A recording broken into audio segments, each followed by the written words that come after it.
லினக்ஸில் ஃபைல் எது டைரக்டரி எது எப்படின்னு கண்டுபிடிக்கிறது அப்படின்னு பார்க்கலாம்.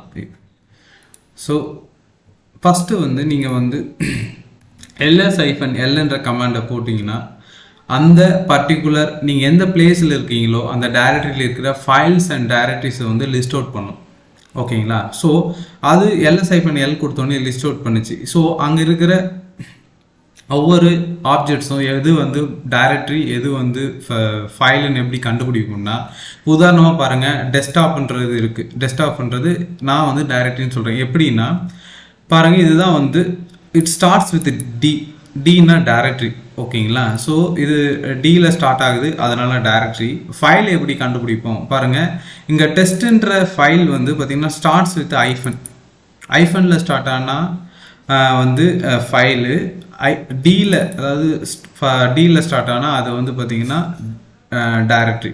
ஸோ டிக்கு அப்புறம் என்ன இருக்குது? ஸோ இந்த RWX அப்படின்றது வந்து பார்த்திங்கன்னா இந்த டைரக்டரியுடைய யூசர் பர்மிஷன். ஓகேங்களா?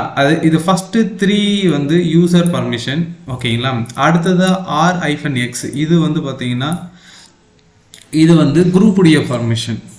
R-X இது வந்து பார்த்திங்கன்னா அதர்ஸ், அதாவது வேர்ல்டில் எனி யூசருடைய பர்மிஷன், அதர் யூசருடைய பர்மிஷன். ஓகேங்களா? ஸோ இதில் desktop, documents, download, music, picture, public, snap, templates, இது எல்லாமே பார்த்திங்கன்னா starts with d. So starts with டின்னா அதாவது இப்போ டியில் ஸ்டார்ட் ஆகுதுன்னா இதெல்லாம் டைரக்டரி. டெஸ்ட் 1, டெஸ்ட் 2 இதெல்லாம் ஃபைல்ஸு. ஏன் எப்படி? ஐஃபன், இட் ஸ்டார்ட்ஸ் வித் ஐஃபன் ஆக்சுவலாக. ஸோ இப்படி தான் நம்ம ஒரு எது ஃபைலு எது டைரக்டரின்னு லினக்ஸில் நம்ம ஃபைண்ட் அவுட் பண்ண முடியும். தேங்க்ஸ்.